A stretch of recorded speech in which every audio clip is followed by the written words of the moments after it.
नमस्कार मित्रांनो आणि मैत्रिणींनो, नात्यांची प्रीती या मराठी चॅनलमध्ये तुमचे स्वागत आहे. माझी होशील का भाग 6. दोघांची नजरानजर झाली तसं दोघांच्या हार्टबीट्स जोरजोरात वाढू लागले. ती बावरलेल्या नजरेने त्याच्या डोळ्यात बघत होती. तो एकटक तिच्या डोळ्यात हरवत चालला होता.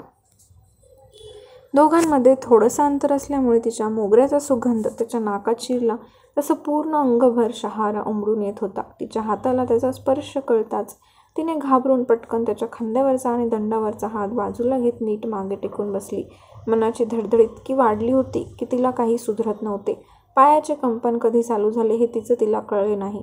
ती आवंढा गिळत नजर खाली घेते. तिची नजर खाली गेली तसे त्याचे ओठ हळूच रुंदावत गेले. त्याच्या अशा बघण्याने तिच्या गालावर कधी लालसर छटा पसरली तिलाच कळलं नव्हतं. अंगावरची लव ताठ होऊन सरकन काठा उभा राहिला होता. ती काचचे बाहेर बघत स्वतःच्या केसांना सावरू लागली. तसं तोही भानावर येत स्वतःला नॉर्मल करत गाडी स्टार्ट करत पुढे निघाला. मंजिरीच्या चेहऱ्यावर एक्सायटेड भाव पसरले होते. छान वाटत होतं. तिचं लक्ष समोर हँडब्रेकवर असलेल्या कार्डवर गेलं तसे तिचे डोळे मोठे झाले. सर तुम्ही ND ग्रुपमध्ये काम करता का? मंजिरी पुढे झुकून ते कार्ड हातात घेत पटकन म्हणाली. तसं ध्रुव आणि कबीर एकमेकांकडे डोळ्यांची उघडझाप करून बघू लागले. अवंती गोंधळून मंजिरीकडे बघू लागली, कारण तिच्या कानावर आलं होतं की तिला बघायला येणारा मुलगा मोठा बिझनेसमॅन आहे आणि हा तर नोकरी करणारा निघाला. 2 सेकंदात वेगवेगळे विचार तिच्या डोक्यात येऊ लागले. आपल्या घरच्यांना खोटं बोलली की काय असा विचार लगेच येऊन मोकळा. एक्सक्यूज मी, कबीर ND ग्रुपचा CEO आहे. ध्रुव मागे वळून मंजिरीला रोखून बघत म्हणाला. मंजिरी आणि अवंतीची धडकीच भरली. अवंतीने आवंढ्या गिळत तिचे सगळे विचार झटक्यात बाजूला काढले आणि मनात स्वतःला शिव्या देऊ लागली. Sorry sir. मंजिरीने घाबरून पटकन तिच्या हातातलं कार्ड समोर ठेवलं आणि रेलून बसलेली नीट बसली. अजूनही तिला तिच्या कानावर विश्वास बसत नव्हता. आपण काय बोललो त्याचाही तिला राग येऊ लागला. गाडीत पूर्ण शांतता. सर खरंच sorry, I am sorry. Manjiri कळवळीने कबीरकडे बघत सॉरी म्हणू लागली. It's okay. त्यांना थंड नजर मिररमधून तिच्यावर टाकली. अवंतीने तिला डोळ्यानेच धाक दिला. ती चुकीने बोलली तर इतका काय त्याच्या मागे पुढे करत सॉरी म्हणायचं असं तिच्या मनात आलं. अवंतीचे डोळेच जरा चक्रावले होते. काळजाची धडधड वाढत चालली होती. इतका भारी हँडसम बिझनेसमॅन आणि त्याच्या कंपनीचं किती नाव आहे आणि हे तिच्या या गाव सुधारवण्याच्या नादात स्वतःच्या आयुष्यावर कुऱ्हाड मारली होती. ती एक नजर अवंतीला रागाने बघून कबीरला बघत होती. ती रागाने तिच्याकडे खाऊ का गिळू या नजरेने बघत होती. अवंतीला तिच्या मनातलं काहीच कळत नव्हतं, म्हणून ती बारीक डोळे करून तिच्याकडे प्रश्नार्थी नजरेने बघत होती. सर, मंजिरी धाडस करत घसा खाकरत म्हणाली. त्याने तिच्यावर मिररमधून नजर टाकली. ध्रुव त्याच्या कॅमेऱ्यात फोटो चेक करत होता. मंजिरीचा आवाज आला म्हणून त्याने सुद्धा मागे वळून तिच्याकडे पाहिलं. सर, मी 2 महिने झाले तुमच्या कंपनीमध्ये इंटरव्ह्यू देऊन, पण तुमच्या कंपनीमधून मला अजूनसुद्धा कॉल आला नाही. प्लीज एकदा माझा रेझ्युम बघता का? मंजिरी बत्तीशी दाखवत हसण्याचा प्रयत्न करत घाबरतच म्हणाली. अवंती आश्चर्याने तिच्याकडे बघू लागली. गावात तिचे आईवडील राहत होते आणि भाऊ आणि वहिनी शहरात राहत होते. त्यांच्याकडेच राहून तिचं कॉलेज पूर्ण होऊन आता ती जॉब शोधत होती. मग आठवड्यातून शनिवार रविवार किंवा 15 दिवसांनी ती गावाला यायची. आता अकॅडमीचे उद्घाटन आहे म्हणून 4-5 दिवस तीही इथेच होती. जॉब नसल्याने ती निवांत होती, पण आता तिला शहराचं वारं लागलं होतं. 8 दिवसापेक्षा जास्त दिवस राहत नव्हती. पण जेव्हा अवंतीला तिची गरज असायची तेव्हा ती तिचं सगळं काम सोडून तिच्यासाठी येत होती. राहणीमानात थोडासा बदल झाला होता. स्वतःची पर्सनॅलिटी डेव्हलप केली होती. शेवटी तालुक्यातल्या कॉलेजमध्ये आणि शहरातल्या कॉलेजमध्ये जमीन आसमानचा फरक होता आणि तोच फरक अवंती आणि तिच्यात होता. जर 2 महिने तुम्हाला माझ्या कंपनीतून कॉल आला नाही याचा earth you not suitable for the post, आणि अशा छोट्या गोष्टीसाठी तुम्ही डायरेक्टली मला अप्रोच करणं is your first mistake. Please talk with my manager. Kabir शांतपणे निर्विकार चेहऱ्याने गाडी चालवत पुढे बघत म्हणाला. ही काय वेळ होती प्रोफेशनल गोष्टी डिस्कस करायची असं त्याच्या मनात आलं.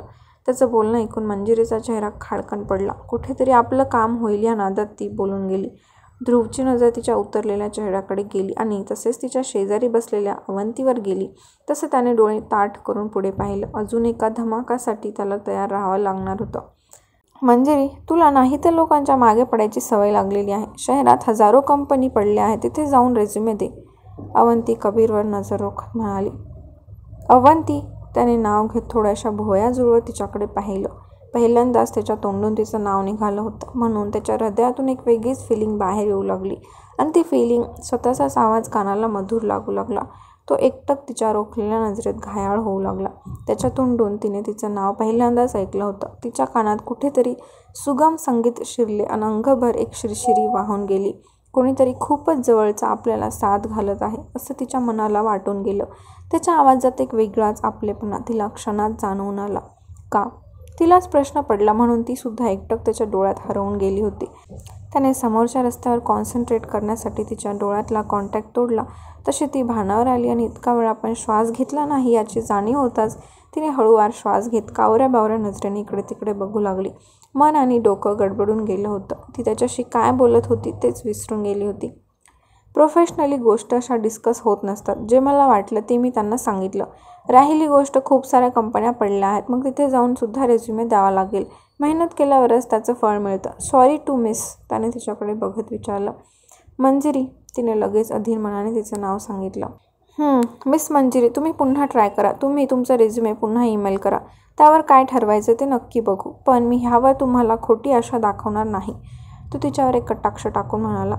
अवंती सुन्नपणे त्याचे शब्द कान देऊन ऐकत होती. त्याच्या बोलण्यातला ॲटिट्यूड, शांत पण जरब असलेला आवाज, एक वेगळीच छबी तिच्या मनावर अधिराज्य गाजवत होते आणि तेही तिच्या नकळत. ते इथेच थांबवा, अवंती बाहेर बघत घाईगडबडीत मध्ये त्याच्या खांद्यावर जोरजोरात टॅप करत म्हणाली. तिच्या नाजूक हाताचा स्पर्श होताच त्याने पटकन गाडीला ब्रेक मारला. तिचा स्पर्श त्याच्या तनावर, मनावर एक वेगळाच असर करून जात होता. अजून गाव कुठे आले? ती डोअर उघडण्याचा प्रयत्न करत असताना कबीर मागे मान वळवून तिच्याकडे बघत म्हणाला. ती गाडीतून उतरून जाईल आणि तिच्या केसात जाळलेला गजऱ्याचा सुगंध नाहीसा होऊन जाईल म्हणून मनाची चलबिचल क्षणात वाढली. ही गावाची वेश आहे. आमच्या गावात आम्ही इज्जतीला खूप मान देतो. आमची मदत केल्याबद्दल धन्यवाद. ह्यावेळी तिच्या आवाजात नरमता होती. त्यालाही तिचं बोलणं पटलं. तसे त्याने डोअरचे लॉक उघडले. टक आवाज आला आणि तिचा डोअरवर हात असल्याने लगेच ओपन झाला. दोघी जणी पटकन बाहेर आल्या. रॉकी जो बुलेट घेऊन त्यांच्या मागे येतच होता की त्या दोघी जणी त्याच्यासमोर येऊन थांबल्या. त्याने लगेच ब्रेक दाबला. धन्यवाद दादा, अवंती त्याच्याकडे बघत म्हणाली, कारण त्याने चकाचक गाडी करून आणली होती आणि त्यात वाऱ्याने गाडी पूर्ण कोरडी झाली होती, म्हणून चेहऱ्यावर मोठी स्माईल पसरली होती. रॉकीचा चेहरा उतरला. कुठे तो नवीन गर्लफ्रेंड शोधण्याच्या प्रयत्नात होता आणि इकडे तर दादाच करून टाकलं. तो गाडीवरून उतरला आणि गाडीत येऊन बसला. अवंती बुलेटवर बसली आणि तिच्या ओढणीला मागून हलकी गाठ मारत बुलेट चालू केली आणि इकडे कबीर तिचा बुलेट चालवताना बघण्यासाठी एक्सायटेड होऊ लागला. त्याने पटकन ग्लास खाली घेतली. ओठ हळूहळू रुंदावत गेले. तिने गाडीला किक मारली. मंजिरी तिच्या मागे एक साईडने बसली. तिने एक नजर कबीरला पाहिलं आणि दिमाखात नाकाचा शेंडा उडवत बुलेटचा आवाज करत पुढे निघाली. तसं तो भुवयाहून जाऊन तिलाच बघू लागला. गाडी ही ती प्रॉपर चालवत होती. ना एका साईडला हल्ली होती ना एका साईडला झुकली होती. व्यवस्थित ताठ बसून रुबाबदारपणे गाडी चालवत होती. तिचा हा ॲटिट्यूड भाव खाऊन गेला होता. ओ साहेब, बुलेट राणी आणि तिची बुलेट फरार झाली आहे. आपल्याला इथेच थांबायचं आहे का? कबीर अजून पुढेच बघत होता. ते बघून त्याला पंच करत म्हणाला. तसं तो भानावर आला. त्याने पटकन गाडी स्टार्ट केली.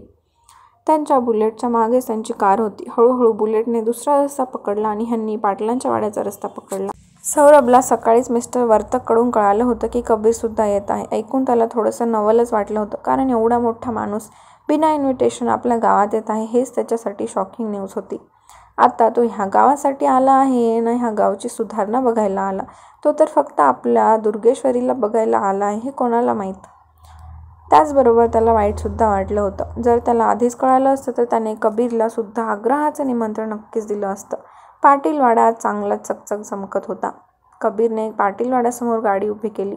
पाटील आणि सौरभ त्यांच्या स्वागतासाठी दारात उभे राहिले होते. ध्रुव गाडीतून उतरला आणि वाड्याला निरखून बघू लागला.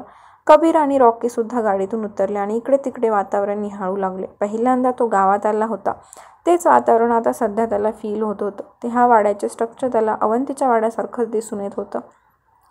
या ध्रुव साहेब, आमच्या गावात तुमचं स्वागत आहे, सौरभ खुश होत दोन्ही हात पसरवून म्हणाला. ध्रुवने त्याला हक केला आणि बाजूला झाला. पाटीलसुद्धा मिशीवर हात फिरवत जवळ आले. कबीर सर, तुम्ही आमच्या गावात आला तर आमच्या गावचं भाग्य समजावं की. माफ करा, जर मला आधीच माहीत असले असते की तुम्ही सुद्धा ध्रुव साहेबांसोबत येणार आहात तर मी आधीच तुम्हाला फोन करून आग्रहाचे निमंत्रण दिलं असतं. आमच्या छोट्या अकॅडमीसाठी एवढ्या मोठ्या माणसाचं येणं आमच्यासाठी आश्चर्याची गोष्ट आहे. खरंच तुम्हाला इथे बघून खूप आनंद झाला. सौरभ हात जोडत दिलगिरी व्यक्त करत म्हणाला, इट्स ओके, मी इथे फक्त माझ्या फ्रेंडसोबत आलो आहे, सो मनात किंतु परंतु काही ठेवू नका. कबीर त्याचे हात बाजूला घेत शांतपणे म्हणाला.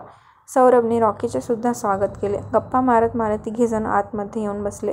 उद्घाटनाला अजून 1 तास बाकी होता, म्हणून सौरभने त्यांच्यासाठी ज्या खोल्या स्वच्छ करून ठेवल्या होत्या तिथे घेऊन गेला. तिघेही फ्रेश झाले.